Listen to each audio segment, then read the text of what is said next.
Hello friends, हमने अनुपात समानुपात chapter शुरू किया था और रेशियो एंड प्रोपोर्शन का हमने बेसिक सीखा था पिछले वीडियो में। अगर आपने वो वीडियो नहीं देखा है तो आप जाके देख सकते हैं। फिर भी मैं आज इन शॉर्ट बता देता हूँ कि आप रेशियो प्रोपोर्शन कैसे निकालते हैं। मान लीजिए ए बी 2:1 है और बी और सी 4:2 है और पूछा जाए ए बी सी का रेशियो क्या होगा, तो हम क्या करते हैं, पहले इस संख्या को लेते हैं, इन दोनों से गुना करते हैं, है ना। तो इन दोनों से जब गुना करते हैं तो किसका रेशियो आता है, ए बी का। तो 4 से जब गुना करेंगे 2 को 4 दूना 8, फिर 4 से 1 को करेंगे तो 4 के 4। फिर यहाँ पे बी और सी है, लेकिन हमें क्या करना है, फिर इस 1 को पकड़ना है और 1 से फिर पहले 4 को करना है, फिर 2 को करना है, ठीक है। तो 1 चौके 4 और 1 2 को अगर गुना करेंगे तो 2। देखिए यहाँ 4 कॉमन आ गया, तो इसीलिए ए बी और सी का रेशियो क्या हो जाएगा, 8 4 2। अगर इसको आप काटते हैं 2 से तो 4 2 1 रेशियो इसका आंसर आएगा। तो इसी तरीके से हम रेशियो में निकालते हैं। अब हम कुछ क्वेश्चंस देखते हैं, ठीक है ना, रेशियो एंड प्रोपोर्शन का। जैसे यहाँ पे मान लीजिए a = 1/3 b दिया हुआ है, ठीक है, और b = 1/2 c दिया हुआ है और a b c का हमको रेशियो निकालना है। कैसे निकलेगा, a = 1/3 b दिया हुआ है, इस 3 को यहाँ पे ये भाग में है, अगर उधर ले जाएंगे तो गुना में चला जाएगा, तो 3a = इधर क्या बचेगा, 1b।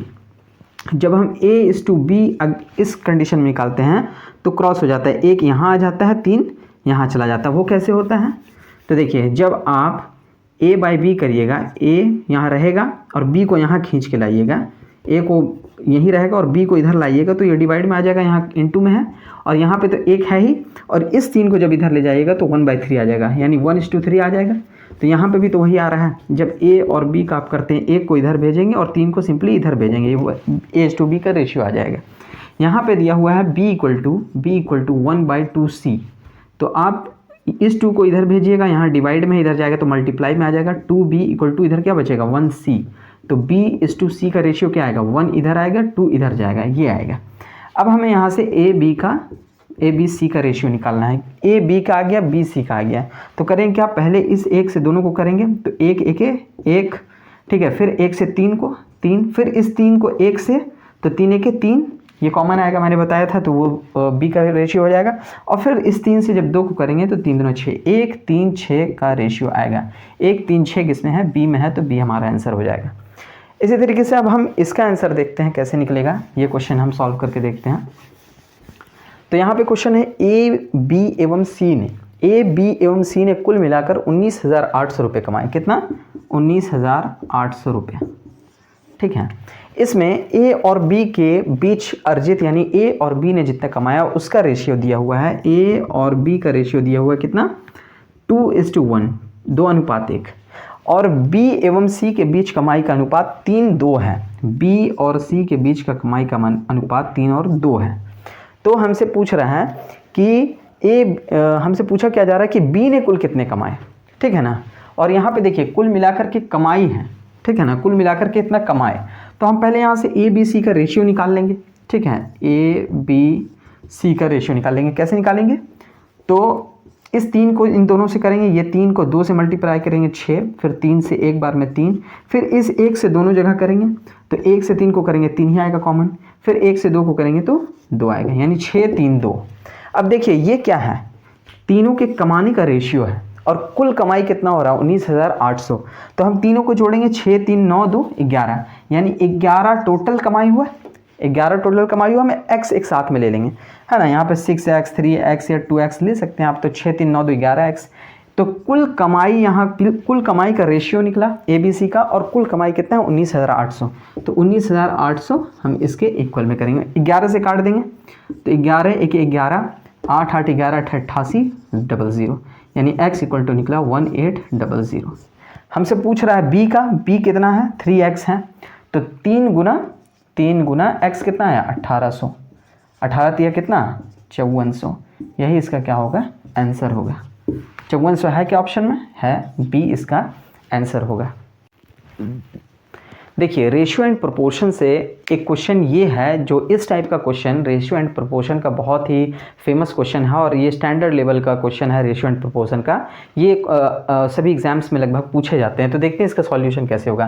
क्वेश्चन है, एक थैली में 1 रुपये 50 पैसे तथा 25 पैसे के सिक्के 2 2:3:4 2:3:4 के अनुपात में हैं तथा इनका कुल मूल्य 180 रुपये है, तो 50 पैसे के सिक्कों की संख्या कितनी होगी? सिंपल तरीका है, देखिए थोड़ा सा दिमाग लगाना है। देखिए यहाँ पे क्या दे रहा है, सिक्कों की संख्या का अनुपात है ना। 1 रुपये 50 पैसे तथा 25 पैसे के सिक्कों की सिक्के जो है इतना के अनुपात में, यानी सिक्कों की संख्या है, सिक्कों की संख्या है कितना के अनुपात में है? 2:3:4। देखिए रेशियो में तो हम यहाँ x ले सकते हैं, ठीक है ना। 2:3:4 के अनुपात में है, सिक्कों की संख्या है। और जो टोटल करेंसी है हमारे पास, यानी टोटल जो अमाउंट है, पैसे जो हैं वो कितने हैं? 180 रुपये हैं। यानी कुल मूल्य जो है सिक्कों का वो कितना है? 180 रुपये है। अब देखिए हम क्या करेंगे, 180 रुपये क्या है? कुल मूल्य है, अमाउंट है, और ये सिक्कों की संख्या का रेशियो है। तो कैसे बनेगा अब देखते हैं हम। सिक्कों की संख्या से हम जब मूल्य में जाएंगे, चूंकि मूल्य है तो हमको मूल्य का रेशियो निकालना होगा। ये तो सिक्कों की संख्या का रेशियो, जब मूल्य का रेशियो निकाल लेंगे तो मूल्य का रेशियो बराबर मूल्य, उसके बाद काट छाट के वो जो है मूल्य का हमें आंसर प्राप्त होगा, और उससे हम जब गुना कर देंगे 3x को तो 50 पैसे के सिक्के निकल जाएंगे। ये 1 रुपये का सिक्का है, 1 रुपये का सिक्का है, ये 50 पैसे का सिक्का है, और ये 25 पैसे का सिक्का है, ठीक है ना। देख सकते हैं आप, 1 रुपये के सिक्का का अनुपात 2 है, 50 पैसे का सिक्का का 3 है, और 25 पैसे का सिक्का का अनुपात 4 है।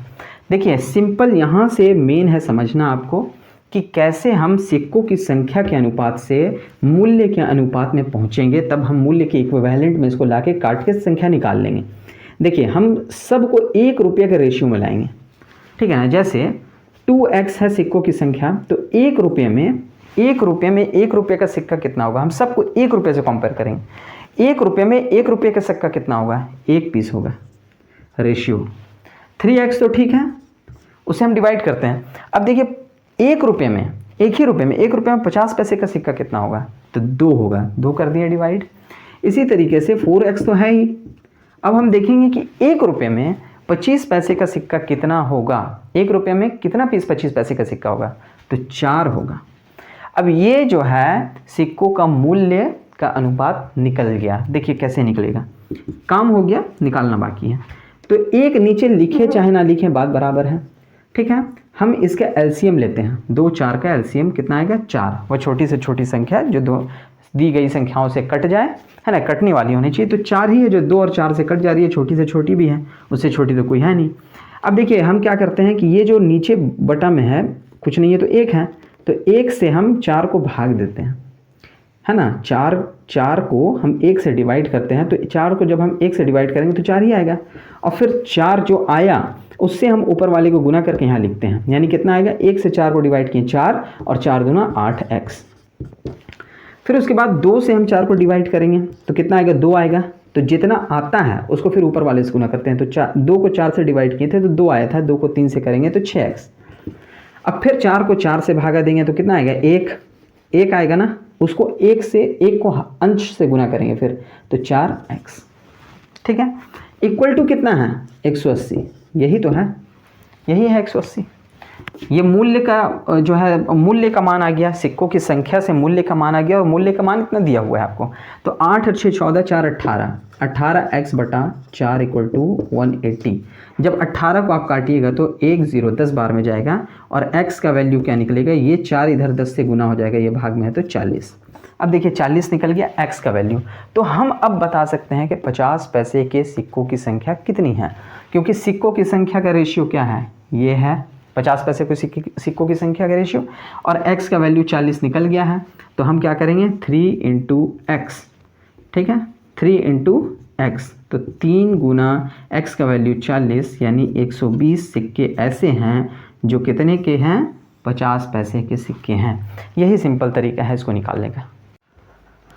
अब देखिए हमारे पास एक क्वेश्चन है जो मैंने अभी जो हमने प्रीवियस क्वेश्चन देखा उसी का ठीक उल्टा है। जैसे उस क्वेश्चन में दिया हुआ था सिक्कों की संख्या का अनुपात, ठीक है, लेकिन यहाँ पे सिक्कों की संख्या दे दी गई है और यहाँ पे मूल्य का अनुपात है। वहाँ पे मूल्य दिया हुआ था कि 180 रुपये हैं, ठीक है, वहाँ पे मूल्य था कि 180 रुपये हैं, लेकिन यहाँ पर मूल्य नहीं दिया है बल्कि सिक्कों की संख्या दिया हुआ है। सिक्कों की संख्या का अनुपात था, यहाँ पे सिक्कों की संख्या है और मूल्य का रेशियो है। तो आप कैसे आगे बढ़ेंगे वो देखिए।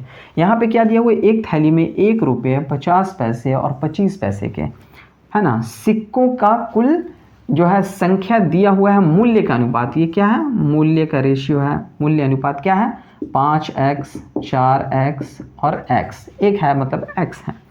तो अब देखिए एक बात को यहाँ पे समझना है, वहाँ पे हम क्या किए थे, सिक्कों की संख्या दी हुई थी और हमको मूल्य में जाना था, तो हम डिवाइड करके गए थे। 1 रुपये से कंपैरिजन करके हम डिवाइड करके मूल्य के रेशियो में पहुँचे थे। लेकिन यहाँ पे मूल्य दिया हुआ है और जब आप सिक्कों की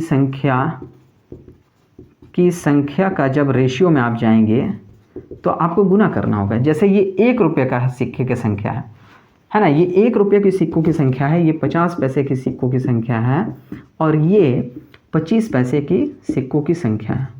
तो अब एक चीज़ देखिए, 5x तो रहने देते हैं, फिर हमको 1 रुपये से कंपैरिजन करके आगे बढ़ना है।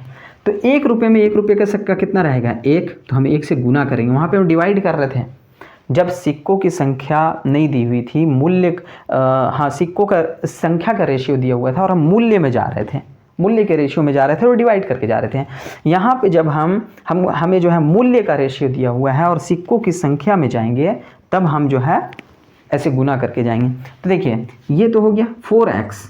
देखिए सिक्कों की संख्या में जा रहे हैं ना, तो 1 रुपये में 50 पैसे की सिक्के की संख्या कितनी होती है, 2, तो हम कितनी से गुना करेंगे, 2, फिर रेशियो, ठीक है, फिर x तो ठीक है। अब 1 रुपये में 25 पैसे की सिक्कों की संख्या कितनी होती है, तो 4 होती है, तो हम यहाँ पे 4 से गुना करेंगे। अब ये जो रेशियो आएगा, ये जो रेशियो आएगा, ये सिक्कों की संख्या का रेशियो आएगा, जैसे 5x 8x और 4x। तो जब हम इसको जोड़ेंगे तो इन सिक्कों की संख्या जोड़ेंगे और सिक्कों की संख्या ही यहाँ पे दी हुई है 340। तो सिक्कों की संख्या का रेशियो 8 4 12 और 5 17x इक्वल टू सिक्कों की संख्या कितनी है, 340। अब यहाँ पर आप देखिए 17x बराबर 340, 17 से कट जाएगा, 17 से 2 0, यानी x इक्वल टू 20। सिक्कों की संख्या हमें निकालना क्या है, मूल्य का ना, सिक्कों की संख्या का रेशियो, सिक्कों की संख्या दी हुई है और सिक्कों का मूल्य 5 4 1 के अनुपात में है। तो इन सिक्कों की संख्या कितनी होगी, देखिए आप गौर से, सिक्कों की संख्या का रेशियो ये है, ये तो मूल्य का रेशियो है। तो हमें सिक्कों की संख्या निकालनी है ना, x का वैल्यू निकल गया, हम पुटअप करते जाएंगे तो सिक्कों की संख्या का जो सिक्कों की जो संख्या है वो निकल जाएगी प्रॉपरली, कि 1 रुपये के सिक्कों की कुल संख्या तो दी हुई है, लेकिन प्रॉपरली 1 रुपये के सिक्कों की संख्या कितनी है, 50 पैसे के सिक्कों की संख्या कितनी है और 25 पैसे के सिक्कों की संख्या कितनी है, वो यहाँ से निकल जाएगा।